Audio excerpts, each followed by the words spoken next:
Can't believe it. Come to the end of another trip to Brazil. Goes too quickly. That's the thing about Brazil.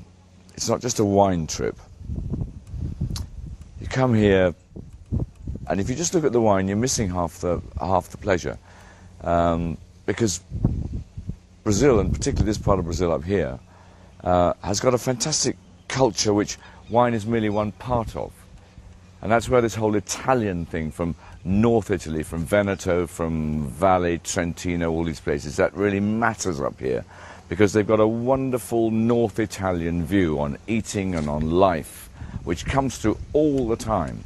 And I must admit, one of the things that I find about the wine is that they've got slightly caught in a French approach to wine, and they're basically people whose roots and whose blood and whose passions are Italian. And this is probably one of the paradoxes for the Serra Gaucha region to consider.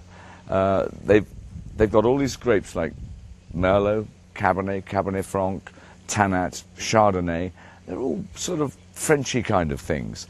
What I'd like to see more up in these gorgeous forested hills up here is more sense of where they came from and the grapes they brought with them. I'd like to go back to northern Italy and find grapes like Corvina, Molinara, Rondinella, Lagrein. I know there's Lagrein here. I've tasted a lovely Lagrein. Refrosco. Now that's from northern Veneto. I've tasted a couple of Refroscos. Teroldego. We know you got Teroldego. I've tasted 2 or 3. Those are the kind of things that I would love to see more of. And in whites, every time we have white wine, just white wine, it's sort of Chardonnay. Well, I've been tasting Chardonnay for years, and it takes quite a decent Chardonnay to excite me. I did have a couple. I had some ones that are less than a year old with no oak, which are really nice.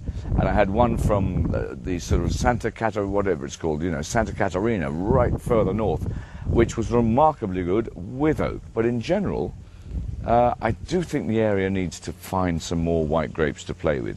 Look, I'm not a businessman. I don't have to bang down my dollars on the table and say, hey, here's hundreds of thousands of dollars, plant more land. Thank God I don't have to. But I think someone ought to consider it. If you're looking to the next 10 years, the world is not going to be dashing to your door saying, please give me more of that Chardonnay. The world is not going to be dashing to your door saying, hey, that Merlot's really nice, I must have more of it. Because the world makes an awful lot of good Chardonnay, an awful lot of good Merlot, an awful lot of good Cabernet already. What about going back to Italy and looking at those white grape varieties, which are difficult to grow, and they grow in difficult conditions in Italy, so they might work in these completely mad conditions that you have up in Serra Gaucha. What about grapes like Falanghina, Fiano, Avellino, Pecorino, Catarato? What about those kind of grapes? Are they worth trying? I think they are. The Brazilian personality, the brightness, the passion, the laughter, the dancing, the joy. Well, you do that already with your wines. You've got the most fantastic muscatel sparklers, easily world class. You've got this beautiful version of muscat called white muscat, which you seem to have and no one else seems to have, with higher acidity, lovely perfumed fruit. Now, you make really good use of that. I would go on making use of that. Keep it as fresh as possible, make it as bright as possible. Don't put the sugar too high, doesn't need it. I'd like you to have a dryish version as well as your normal version, but either way, it's a wonderful drink. Don't think of it as a wine. Don't say, what food does it go with? Is it a dessert wine? If it wants to be.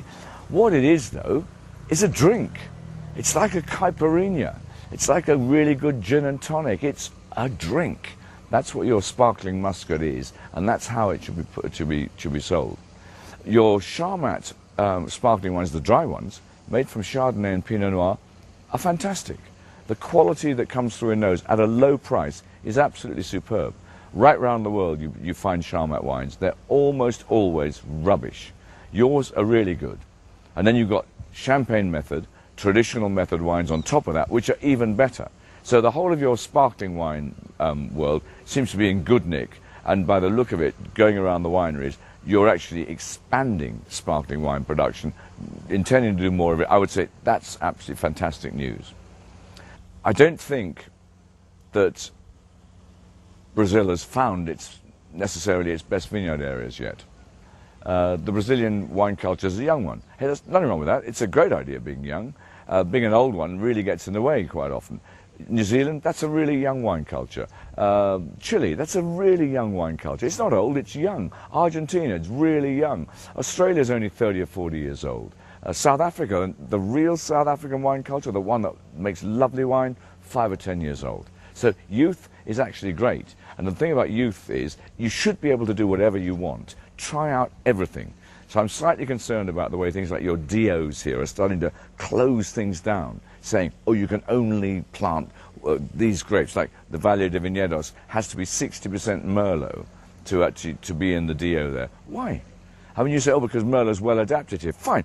If it's well adapted, the market will find it out and say, we like your Merlots. You don't need a law to actually say you must have Merlots, when the next guy might say, I want to do Cabernet Franc, which is a very good grape, by the way. I wish I could see more of that. But some other guy might say, I've got this new grape from anywhere, from Portugal, from Spain, from somewhere else in France, from Austria, from Russia, from China. I don't know. But why can't he plant it here if he's got a nice vineyard here? I don't see there's any reason that you should say you can't plant it. That's not what we do. That's the mistake that happened in Europe. That's why France got into such trouble. That's why Spain and Italy lost their market share to places like Australia and California and New Zealand, where they don't talk like that. They just say, are you any good? Plant what you want. And if you're any good, we'll buy it. That's a much better way to look at life. And I think that is beginning to happen down in the south. I've got high hopes of Serra del Sudeste. That seems to me an area which might be a new world for Brazil. I've got high hopes of Santa Catarina up in just north of the state. I think that I've got high hopes there that high altitude but decent sunshine, cold nights, warm days might really produce some tremendous stuff. They're both new areas. They've both got just a few hundred hectares of plantations so far. But I would put some money on those being New World areas. Serra Gaúcha, well, if it's going to just stick with the grapes it's got, it's going to be an Old World area. Nothing wrong with that. You know, there's a very strong Old World feel about Bento Gonçalves. There's a very strong Old World feel about these beautiful hills and dales and valleys and forests, and just everything about this here feels Old World, and beautifully so. It's the Old World of Piedmont, it's the Old World of Trento, it's the Old World of the Northern Veneto. So that's absolutely fantastic. But if your wines are correct, technically good, but slightly Old World as well, that's a decision you have to make. If you want to stick with your Merlots and Chardonnays and stuff, that's fine. Just make them as well as you can. But one thing I would say that sort of may make you change your mind is you seem to be able to make wines really well around the Serra Gaúcha area with low alcohol. And that's a special ability. You can get flavor and texture and balance in red wines at 12, 12.2, 12.5 alcohol. That's rare. Now, we've all loved that idea, coming out into this lovely, warm Brazilian world.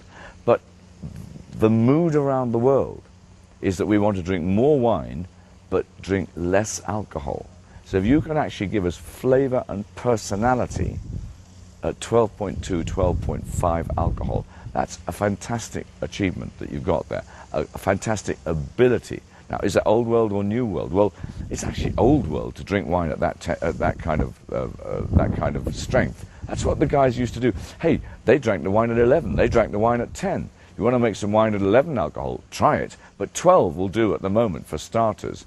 And I just think if you can do that with grapes like, the Cabernets and Merlot and things, what could you do if you took a slightly different approach? Instead of sticking with this rather French template, these French examples, if you just went wider, looked further afield for what might work.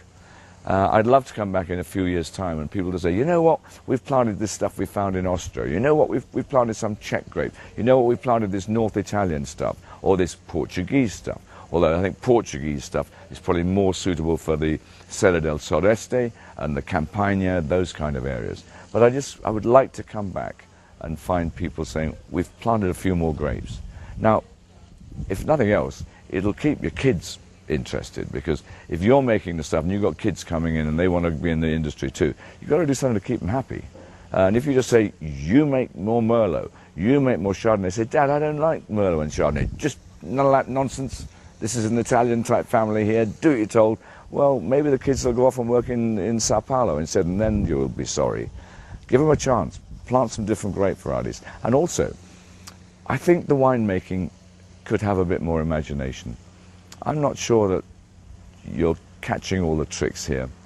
The winemaking is very correct, and I think it's much better than it was even a couple of years ago when a lot of the wines had a flatness to them. They're less flat now, but they're correct. They've got sort of this shape. Very correct. They wear a coat and tie. They don't rip off their coat. They don't put on a beach shirt and say, hey, look at us. They don't have this kind of shape. That's the kind of shape you want to see in some of the wines. They're all a bit like that. Now, that's not Brazil. That's not what you guys do. You do the beach shirt. You know, you do the rip the shirt up and, hey, who's in for some fun? Who's going to get to the pool first? All of that that can be in your wine.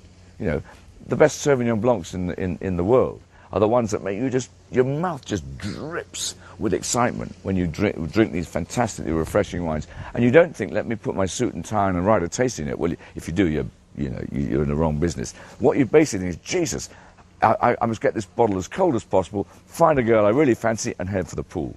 And what is that? Is that just an unserious wine? No, that's the best Sauvignon Blanc in the whole world. Makes you think that. I mean, if people try and tell you that a good wine's got to be serious, I don't agree. And again, as Brazilians, you shouldn't agree either. There's too much serious people. Hey, you want to be serious? You go to Bordeaux for a week. You go to loads of places. You go to Champagne or somewhere for a week. You want serious? You go there. You go to Chianti and places and sit around there and see if anyone's having a lot of fun. You're not there. You're in a different country. You're in a wonderful, free culture. In a culture which is bursting with confidence at the moment, which is full of optimism, which believes that Brazil is going to lead the way forward in a magnificent way, and places like Europe and the United States are going to be left behind by you. And so part of that should be an exuberance in your wines. Nothing too serious. Take off that tie, throw it away. Take off that suit, put on your beach shirt, head for the pool with the bottle of the best wine you can make.